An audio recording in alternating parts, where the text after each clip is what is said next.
Rickie Byars-Beckwith, I believe, is the greatest composer of contemporary spiritual music on the planet today.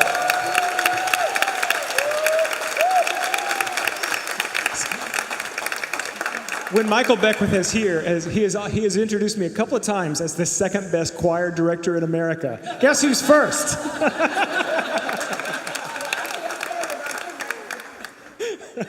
Yeah, I'd have to fight that out with Tim McAfee myself. She is an amazing talent, but it's not just the talent, it's her willingness to use her talent for God and for you. She is bringing her gift for your healing, for your inspiration, for the upliftment of your soul. She is award-winning, she is renowned, but she is open to God. And that's what I know about Rickie Byars-Beckwith. Welcome her to Unity of Houston. Good evening, everybody. Oh man, I feel so good to be here. You know, I feel so good to be at Unity of Houston. I'm so thankful that Howard is here, Reverend Howard, Reverend Dr. Howard, and Diane, the real Reverend Doctor. We know all about it. Yeah, they didn't want me to get the microphone because Rickie gonna tell the truth tonight. Ah, yeah. So it's more than a privilege to be in the presence of Michael Cott anytime. He is a very blessed individual, a very fine musician, and a good man, a very good man. And to have someone like him here at Unity of Houston, it's got to be so wonderful, I think, you know. So, and I love Michael because he always like, I don't want to blow smoke, but, and when he gives me, you know, the accolades and the support that my heart needs through the years, it's meant so much. And I just want to say I love you and I really appreciate your presence in my life. And you have made a great difference on the planet. And when I was asked to come and to speak and to sing, well, you know I can sing, but you might not know I can speak. But you know, but everybody can speak. We all can. I mean, if we can speak, and even if you don't have language and you are mute or deaf, or you're silent, you still have a voice. So we all have a voice. We all have something to say, and I feel that almost the baby got something to say. But the thing is, who got the microphone? That's the challenge. It's like, how do you get that microphone? So I've seen so many musicians now become ministers in the movement of New Thought and otherwise. And so it's a great time for artists to emerge and to really say how we feel and our insights. And so I'm thankful for the privilege to have the microphone. I speak all the time, though. You know, I speak through my music. And I was very clear this evening that though I get to speak without and not sing, it's not more blessed. You know, it's not more blessed to speak and not sing. You know, because I already know if the man I'm married to could had a voice, he'd be singing all the time. He'd be trying to sing anyway. You know, he came up with a musical CD where, you know, they put music behind his sermons. He loves that. He loves the energy of that. And I began to look at that. I said, I think maybe as artists or as people, we don't really treasure the gifts that we have. We don't understand the value of what it is that we're bringing in. Sometimes it feels like the other person they get to go, but you don't, you know. And so because they get to go, that diminishes what you have. And it does not. You know, I'm here to tell you today that I'm really thankful for my gifts. I thought for years that my gift was music, that my gift was singing. And I know that that is evidence of gift. You know, I do sing. I have sung. I could always sing and I could always play. That was given to me. You know, I didn't really study music like some people do, like they take piano lessons.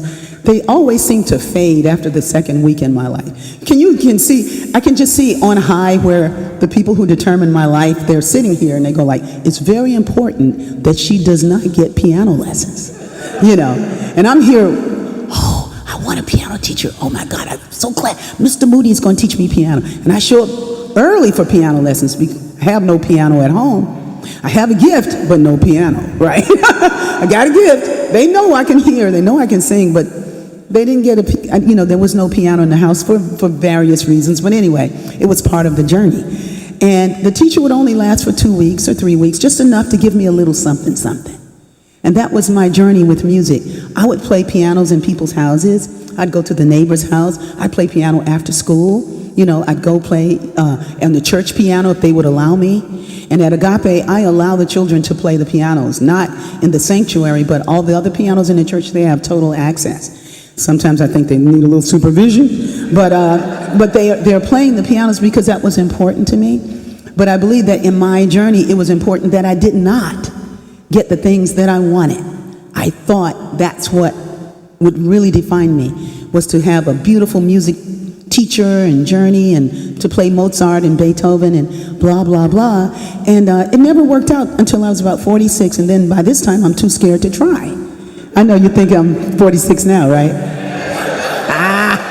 No. But I took these piano lessons for a year. For a year, I took piano lessons with a Russian Jewish immigrant. She was first generation of Russian and Jews here in America, and she was a brilliant musician. And what she showed me was that what I was writing was really brilliant. That what I was composing was, so I'm playing Mozart. I learned to read, and I had all kinds of barriers, you know, it's like, because when you go for it, and you go like, I'm going to try to do this, because I thought that, okay, I didn't learn to read, so maybe I can't read. You know, maybe God means me for not to. It's like, just go for it. Even if you fail at it miserably, keep going until you succeed at it. Because anything worth doing is worth failing at, isn't it? I mean, you got to be, if you love it that much, you got to be willing to look bad doing it. But we always want to look good. We want to be camera ready. You know, we want to look good all the time. We don't want to fail at it. We don't want to run sloppy. We don't mind bowling sloppy. Something about bowling, you don't care.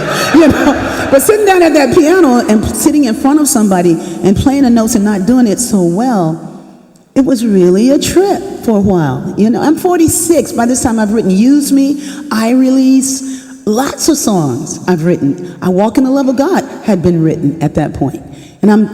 But listening to Les Brown, I got the courage to go try to, because that's like, it's 3 things I want to learn to do. One, I ain't even trying. That's riding a horse. Forget it. I don't care. Okay. But I wanted to learn how to read music, and I wanted to learn how to swim. You know, because everybody should know how to swim if you got some legs. I mean, I'm looking at people at the Olympics on the Pan American Olympics, what they call it? The Paralympic. They swimming without legs. I'm going like, dude, I got legs. I need to learn how to swim around here. So those 2 things I want to learn: swim, I want to learn how to read. So here I am sitting with this woman, and I'm practicing at home miserably, and I'm feeling all inferior. You know, does it sound familiar? You know, it's like I'm trying to learn something and I'm not doing it well enough, quick enough. And then somebody calls me for a practitioner session. That means she wanted some prayer. I'm thinking like, and she calls me, I pick up the phone and say, look, I can't pray for you right now. I need prayer myself. I'm having a real meltdown over this music thing because it means so much to me. And she goes like, oh, Rickie B. I wasn't Rickie BB yet. Rickie B, you're great. Why do you need piano lessons to qualify you? And I'm going like, well, I need it because I want it. Because it's something that I want to do. Right? And she says, I said, but the notes, it's not happening. It's not connecting. And she said, maybe you need classes. I did. That's all I needed was some reading classes. Because, you know, around 46, the things begin to look kind of funny. It doesn't happen at 40, it happens at 45, 46. And you go like, well, things don't look like they used to, you know. I just needed some reading classes. So when I got the reading classes, it was like, bam. So I went back, I'm playing, I'm sounding good. I'm playing Mozart, and I'm playing, I really like, what's his name? Ravel. I really like Maurice Ravel. And she said, you're going to love this. He's from your planet. So I'm playing Ravel, and I'm practicing. I'm going to church showing the band members my precision, you know, my skill. And I was very proud of myself. And then I realized that what I was writing was way more delightful for my heart. And it took me that journey to really appreciate what was flowing through me. You know, sometimes it takes coming out of your box and walking in the works of a master that you really honor, to see sometimes say, well, you know, what God is sending through me is good. So that was my journey, like just really to appreciate what's here. And I was like, this is so great to be able to learn something, to accept oneself, to learn something new. When's the last time you learned something new?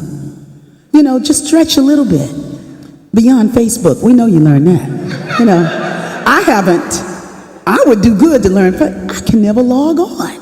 You know, it's just like my login doesn't work. And I have other people who do it for me, but it's just like to learn something new and to become accomplished in it and to be able to show a little kid or somebody else how to do it, or just to enjoy life at that level. I think that's what it's all about for me. It's just to be in the joy. My gift was to lighten up, to be light of heart. That's my gift. My gift is music, yeah, I'm talented that way. But the gift is that in here, I'm like a child. In here, I never lost my connection, except that first marriage that kind of took a little out of me, I gotta say.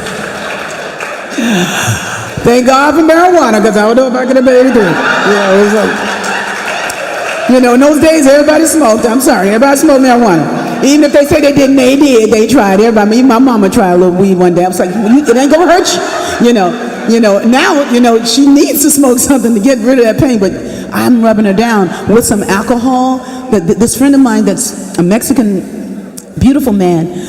He is like he said, Mama Rickie, I got some good stuff with herbs in it. If she would smoke it, but she not. So he says you can rub it on her body and it helps, and it really does. It's got cannabis in it. It's like she doesn't know. But back in the day, it really did lighten my mind, because I couldn't get there because I was in a situation where I got married between classes and I had to deal with it. And why do we marry between classes? Because you can't sleep. You cannot, in those days, you couldn't be a roommate, because then you'd be shacking. You know, and I couldn't tell my mother I was shacking. So I couldn't shack. You know, couldn't shack. So it's like, well, you know, just go get married. He had a class at 8, I had one at 10. We got married at 9. Okay? And I lost my light of heartness in 2 weeks. It was just a rough marriage, you know, for a lot of reasons. You know, I suffered for 5 years. It was really deep. And the day I was going, you know what, I'm going for it, Howard, I'm sorry. The day I was going to, because Howard's like, that's why she doesn't get the microphone. No, that's why I need the microphone. Okay. The day I had the courage to say, this ain't working no more. You know, we tried, but this is not good. This isn't good. The car had burned up on my way home. Nothing was working, you know. And I was like, you know, this is not working. This doesn't work. And he was like, yes, it does. It works. I don't know, it doesn't work. He was like, well, no, you just need to go to New York and find Stevie Wonder and get a record deal. Stay with your brother, and you go to Stevie Wonder, get your record deal, and then it'll begin to make better sense to you. I was so naive, man. I was like, you know what? That's not a bad idea. Anything to get me out of that house, right? So I call my brother up. I go to New York looking for Stevie Wonder, right? I show up in New York in the middle of February with a pleather coat. A pleather coat means please let it be leather the next time, right? A pleather coat with the fur, right? With the best polyester pants I had, you know, and some cutout shoes. And I get off the plane. In those days, you get off the plane and you walk down. Right? This was like 1975. And I walked down that plane and that hawk hit my coat. Hawk is the wind. Okay. Cut through the back of those polyester pants. But it didn't matter. I was like Marlo, what's her name? Marlo Thomas, when she goes like, I'm programmed, right? I go like, New York, I was freezing. But my brother took me, and I kid you not, in 3 weeks, I didn't find Stevie Wonder. He wasn't there. His brother was there and had no time for me, and I'll never let him forget it, you know, because he was not all that kind when I went to his office, you know. But I must have looked pretty silly coming in there going like, is Stevie Wonder here? I gave him my cassette when he was in Atlanta, and he told me he would listen to it and he would connect with me, and I haven't heard from him, you know. So I'm just wondering if, can you connect me with Stevie Wonder? You know, and so, I mean, I've come a long way. That's all I'm trying to tell you. So I'm here, but my heart, but you see, check it out. It was my heart that got me through. It's like if I had been heavy-hearted, sad, judgmental of my talents, it's like I was not that. That was not who I was. I had a light heart. And I didn't know it was light. I just was a happy person inside. I probably was just happy to be away from that man that was in Atlanta, Georgia. I'd rather go look for Stevie Wonder in the dead of winter. So anyway, I got a record deal in 3 weeks. I was back on the plane back to Atlanta. And then I came back and forth and eventually got my footing in the arts. I became the lead singer with the New York Jazz Quartet. I had never sung jazz, but I'd been a waitress at a club. Listen, check it out. This is what God does. It's like without studying with a master teacher, like in that sense, I worked at a restaurant called Stouffer's in Atlanta, Georgia. And, you know, it was probably, we used to do this thing like that the bunnies do, like the bunny. I was a cocktail waitress. I had never done cocktails. I didn't know anything about it. I didn't know what a goblet was. What'd you call it, those glasses? Goblet? Yeah, see, I forgot already. The goblet, I mean, you had to learn all that stuff. You know, and on opening day, I lost my mind. You know, I was, when you had to go get the orders and everything, all the glasses looked alike to me. I mean, I just had a meltdown, and it's a big deal. But anyway, I became a very excellent cocktail waitress. But the music in the music in the cocktail lounge was what it was all about. I was making some money because I was in school and doing all these things, in a marriage, trying to make money, trying to keep it all going. But the music was by this brilliant artist named Dick Drew, who was a jazz pianist, and he played all these standards, and I would just be learning one standard after the other. He was excellent. He was an excellent musician. So I'm on a clear day. Sir, what can I get for you? Rise and look around you. I'm not singing, I'm listening to it. This is what he's doing. I'm learning all these standards. Then, a couple of times when he didn't make it, I would sit in at the end of the night with him, and he was like, Rickie, you can sing. Girl, what are you doing serving drinks? I was like, I'm just learning. I'm learning things. And then I became, so when I went to New York after looking for Stevie Wonder and finally getting hooked up with different people who just loved me because I was audaciously unafraid. There was nothing that scared me, except that time I got mugged. I'll tell you about that the next time they invite me. But I will tell you this, when they were beating me up, I felt no pain. There was nothing. There was a shield that I didn't even know that was around me. Now they're going like Michael says he had a lucid dream where he got stabbed in the heart. Well, I got mugged for real. But I was not getting hurt. So they're going like, where's the money? And I'm trying to tell them where the money is, but one's got the hand over my mouth and the others, And so then we all go down on the ground like in the movies. We go, bam, we go on the ground. It's snowing, We're the only ones on the street, so I wasn't paying attention. My head was up in the air and, happy. Closer I get to you. Things working out for me in New York. I'm singing with the New York Jazz Quartet. Things are going my way. I didn't care about Stevie Wonder no more. I had my own record deal, And here the people are coming down the street. I'm not watching what's happening around me. I'm just interested in myself, right? And this was the lesson. So they're coming down the street. What I didn't know is they had mugged several people. I was just another one in the lineup, but they got the right one. The right one. The one with no defense. I had no defense except for God.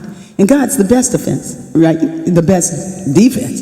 And so we go down on the ground, and as I go on the ground, I see a building, and on it says Better Days. It's the Better Days gay disco, right? And so I'm going down on the ground. I mean, I've never seen it. It said Better Days. I was like, whatever. Whatever. But I made it through all of that. But all of this was to say that even through that, what was in here was so strong. My connection to God was what kept me going from here to here. And my uncle, God bless him, after the first week of being in New York, my uncle took me to my first religious science church. The teacher was Raymond Charles Barker, Dr. Raymond Charles Barker, and this was in 1975. And so I got introduced to principle. I was raised Catholic, kind of Catholic, but Baptist, Catholic, and then I went to college and I got kind of like into gospel music, and then I got married, then it was nothing, you know. Then it was jazz at the nightclub and Sly Stone and everything that was on the radio, Shaka Khan, and, you know, just the great music of America in those days. Because in those days, the music in America was very great. From Creedence Clearwater Revival to everybody, Carole King, Aretha Franklin. I mean, it was just an amazing time to be alive, you know, because the radio for an artist like myself was everything. That was my link. That was what was putting me, it was forming me. I was becoming something. You know what I'm saying? I was becoming myself. And I didn't even know I was in certain parts of myself. I probably was a little full of myself, but I didn't. But one thing I knew that my voice still had some distance to become what it would become. I knew that, you know. So I would always say, I'm a composer, I'm a songwriter, you know. But really, I was a singer, but I hadn't quite arrived there because I was growing up. And I'm so thankful that God kept me moving. You know, that I got a record deal, but it wasn't too big. You know what I mean? That I did things that didn't take me out of the element of really finding the God in me. And that when I moved to LA, which was the second marriage, how many times she been married, baby? I don't know, but I heard she smoked reefer that first one. Okay. Well, the second marriage was prophesied. But I really thought I was marrying Michael Beckwith, but I wasn't. I was marrying somebody else. This psychic heard me sing on a job. I was a temporary secretary. This psychic heard me sing, and she says, "You have a destiny. Your voice. You're connected. You're connected. You need to, your voice, she says, you're gonna marry a man with a mustache and a beard." Michael had one back in those days. He's from out west. You're gonna move out west, and you're gonna create music that goes all around the world. No kidding.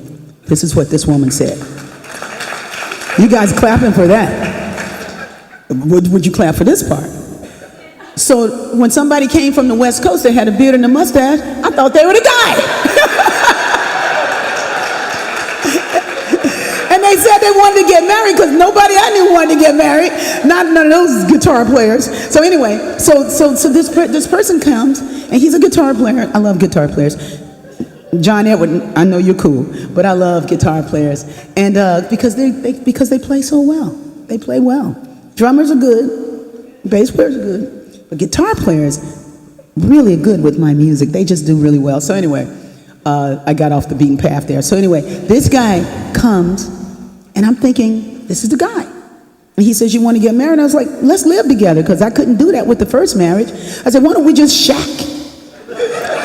By this time, I've got courage, you know. I said, "I can do it. I don't care what mama say." You know? Right now, I'm 30. I'm 29, so now I got a little guts about myself, you know. And he was like, "Well, why would you do that? Come on, let's get married and have some shorties." I was like, "Oh, wow, that sounds good." So guess what? We get married, right? And I have these shorties, and we do write music together. But he wasn't the one. He wasn't the one, but he got me to LA, and as he so eloquently told me, may his soul rest in peace, he's like, "Well, I might not have done all the right things, but at least I got you to Michael Beckwith and Agape." When I walked into Agape, that's when my life really began to make sense. Yeah, it really did. And I won't tell you the stories leading up to that, but I will tell you this. When I stepped into this spiritual community, and I had been playing for other spiritual communities, smaller gatherings with about 50 or 60 people, little storefront churches, or they'd meet in a library or something like that. It would keep me grounded, so to speak. You know, it was good. You know, and I got to look at what the good of spiritual community, what community does for one, what it was doing for me weekly. I was with somebody that really wasn't into God. You know, he wasn't into religion. He wasn't into spirituality. He didn't want to have anything to do with it. Nothing. No Christmas, no nothing. So I kind of took it upon myself to learn Kwanzaa. He was cool about Kwanzaa. So we did Kwanzaa. That was good. And I met some beautiful people. But, you know, if Bibles or any religious books, he just had a problem with it.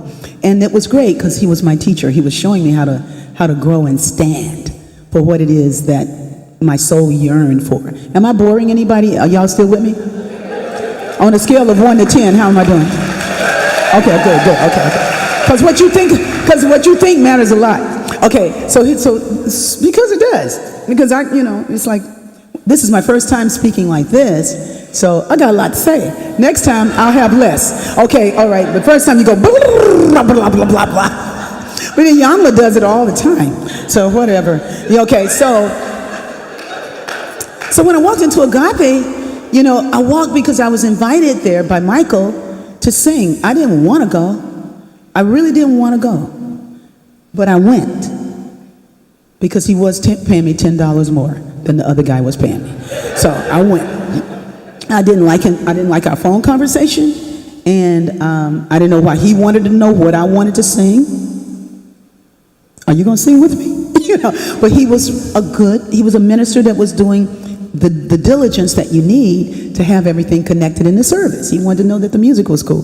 But when I came in there and I heard his voice say good morning, I was like, this brother knows something right here. He knows something, He just said good morning. And then when I sang, something else happened.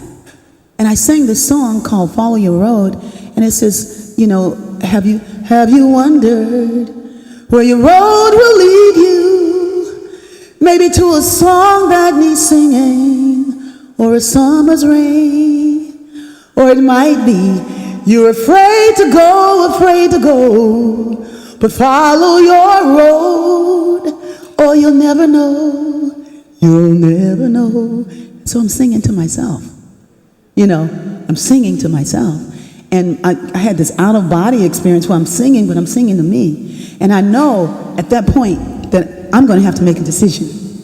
I already know. Michael hadn't even given the sermon yet, but I knew it was break point. You know what I'm saying? I knew that because something was connecting me so strongly there, just in the vibration and the love. Spiritual community connects us. It connects us to each other, and it connects us to the divine within us, and it connects us to the earth if it's really doing a good job.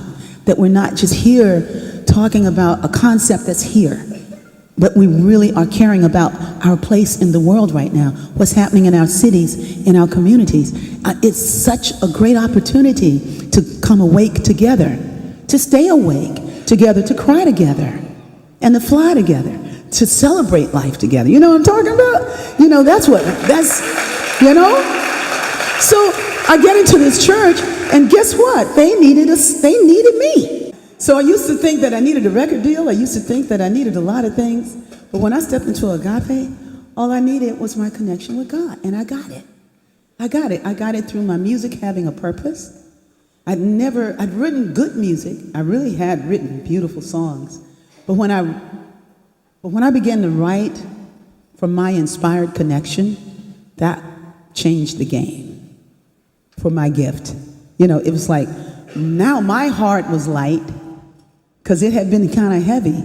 I'd gone through some very dark days, and I won't go into deep detail about it, but one situation ended up with my daughter waking up blind, and she couldn't see and she couldn't move. And she was in the hospital for 6 weeks, just getting herself back together again, just coming back to herself. But what she was doing, her condition, what I was seeing was what I had become. I didn't realize it until a couple of years later, that what she was showing me was what it's like I'd lost my voice. I couldn't say anything. I was in an interesting situation with that relationship of her father, and it just like couldn't go anywhere. He was jealous, he was so, I guess he was so afraid of losing somebody that he thought was really great that he just make you feel like you're not really that great. So maybe you won't go, you know? And yeah, you know what I'm saying. You know, a lot of women know what I'm talking about. And a lot of men know too. You know, so the thing is, instead of saying you're great, how can we be greater together? You know, but you know, like, well, you don't play that well. You don't, you know, you should stick to writing. You know? But anyway, it was all good. But that little girl took it. She took the bullet, and she showed me what I was becoming. And that was like, my heart was so heavy. You know, my vision, I couldn't even think of the next step. I was disappointed from the world. I was disappointed from the record industry, from Hollywood. It's just like I would become very cynical. So when Michael Beckwith called me, of course I didn't enjoy the conversation. I go, who's this guy? You know, because I had so much pain. You know, I had so much pain. So I'm thankful that he did call, though. But that little girl, when she was in the hospital, she only wanted to hear one song. And that was one song that I had written and sung at this church that I was working for. And it's called a mercy rite. You know what a mercy rite is? It's like when you don't really want to write the song. Like somebody gives you some lyrics and go like, would you write some music to this? And you go like, you know, you want to say no, but you go like, well, I'll look at it. And then they come up to you the next week and they go like, did you put any music to that? And you go like, well, I'm working with it. But you're not, you know. And eventually they go like, well, how's it coming? You know, and you go like, okay. So I sat down and put some music to it, and it was a hit. The people at the church loved the song. And so when this little girl, my little daughter, was in this health crisis, the only thing she wanted to hear was that song.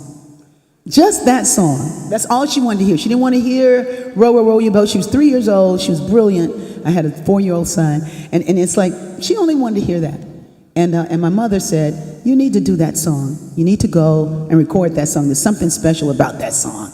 And so I did it. I made a recording of the song, and that recording got to Michael Beckwith. That's how I got invited to Agape. He heard the song because the songwriter said, she's not going to come. I've already told her about you, about the church. She's not interested. She don't want to meet you. She don't want to know about no place called Agape or Agape. She ain't interested. You know, she ain't coming. And he said, she's got the Holy Spirit. It's in her voice. She just doesn't know yet. She's got it. You give me her number. I'll get her to come. And he did. He did. So I walked in Agape and met my third husband.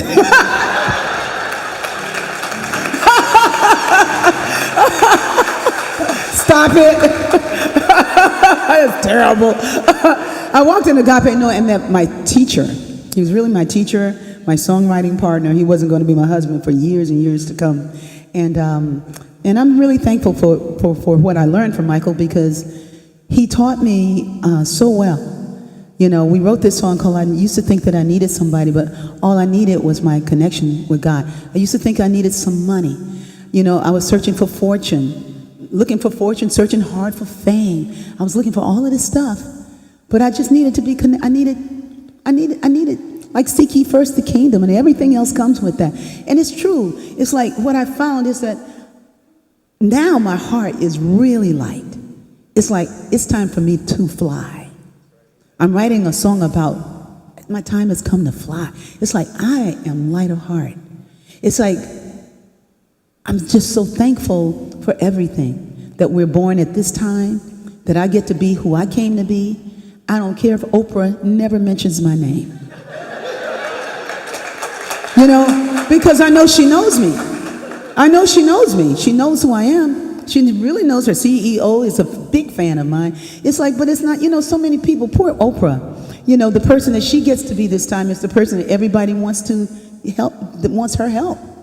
You know, it's like, if we can just get to Oprah, I'm going, ain't there another go-to? There must be another go-to, you know, besides Oprah, you know. Oprah's the big go-to. It's like, but Oprah, you know, but Michael gets to go on Oprah. You know, Michael gets to be famous. Michael gets to do a lot of the things that I thought I was here to do. It was so funny that he's the one that gets to do it. Isn't that weird? It's so weird, you know, that when we got married, he was all into the purple and I was into the orange. And now he's all in the orange and I'm into the purple. Like I'm so very comfortable being who I am and being here with you. You know, and so I can't tell you how thrilled I am that you've sat here this long to hear what I had to say. I consider it a miracle. Okay, so now I'm opening up the floor. What is it that you want to hear? Or what do you want to say? Huh? You want to hear? Okay, I'll sing that. Oh yeah, yeah. Is there any other questions? Anybody got a question? I know, because I was really thorough. Okay, one other thing I want to say is this. When I came here yesterday, like when I got to the airport, I didn't have my credentials. I had lost my ID and everything, so I missed the plane. So Stacy, I don't know if you're here. Is Stacy Collins here? Stacy, you did a good job, Stacy. Thank you. Stacy Collins, you got a great team here. Donna Fisher, Letha, where is it, Leatha or Letha? Is it Letha? Letha, Stacy, Donna Fisher. These people are serious around here. They take care of business, you know, and I think I did pretty good too. Because didn't I answer all the questions and stuff? I'm taking care of business. 3 a.m, I'm taking care of business. Because my life is a little interesting right now. My mom is with me, and this is another story. But you have to invite me back to hear about my mama. And I will bring her with me, and you will love her. Because my mother is 90 and my mama throws down. She goes, glory, glory, hallelujah. Oh, since I lay my burden down. You know, and the place is on their feet. I mean, the whole place is on their feet. I'm going like, how does she get to stand an ovation? You know, my mom, my daughter's great. My son, I was like, you know, God put me around all these people so I could get over it. It's like, you know what? You got to just get over it. You came here to heal, and that's got to be enough for you. You know, it's like, you know what? Healing is enough for me. You know, to be a healer, to heal through music, to heal through anything that I might say that might have made a difference in your life tonight. If it made you laugh, that's good. That's good. And maybe you might think about it. But anyway, so I got to the airport, and I didn't have no credentials. So I asked my son to bring my passport. Thank God he did. He brought, and thank God I'm together enough to tell him where the passport was.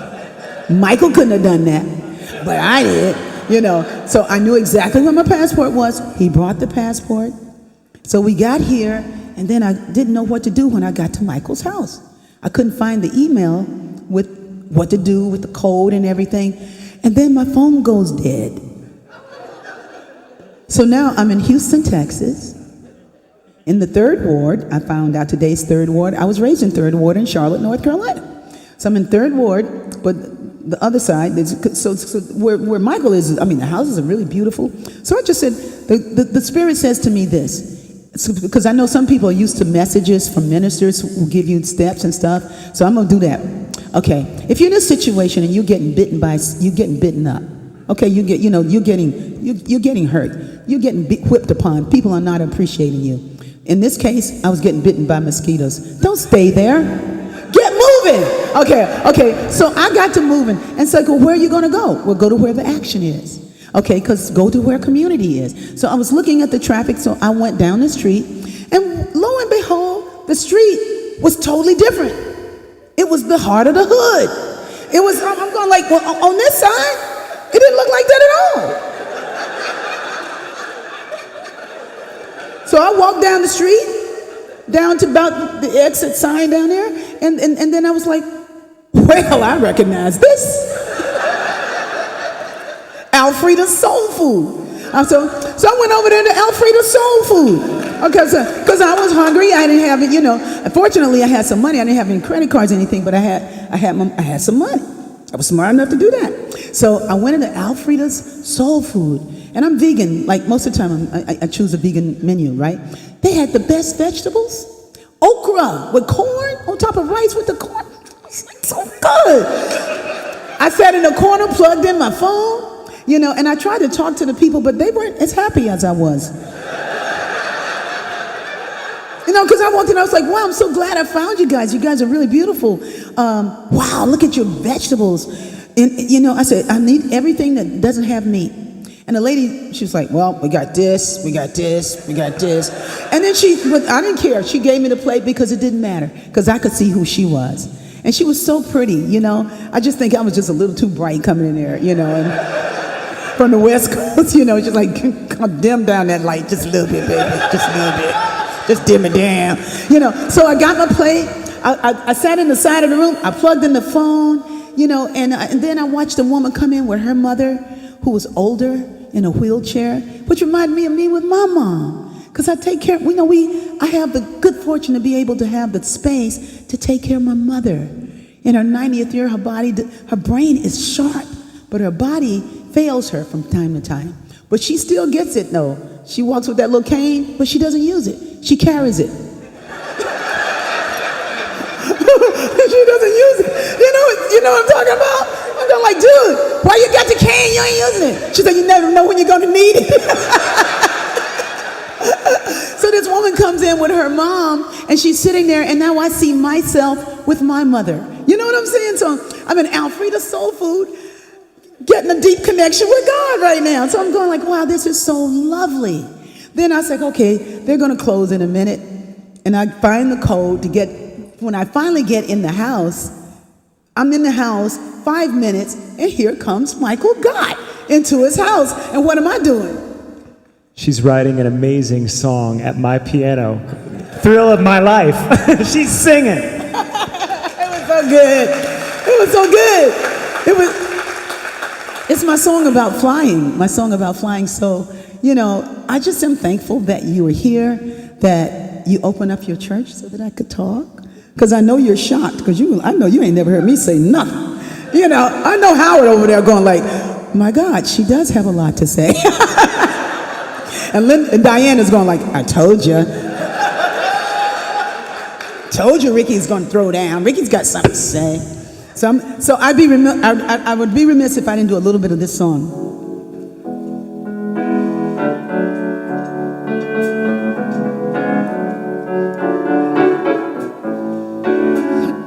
I used to think that I needed somebody. All I needed was my connection with God. I used to think that I needed somebody. All I needed was my connection with God.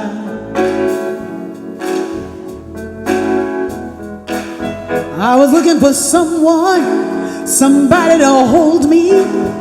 And I was so desperate, I reached out to many, 'cause my heart was aching, and I was so unhappy.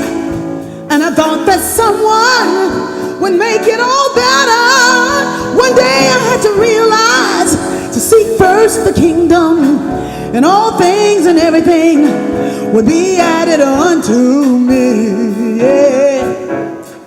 Now I know that the Spirit is that somebody, and all my everydays are filled with friendship, sweet love and kindness. Now all around me are those that love me, 'cause I live in the fellowship of the kingdom.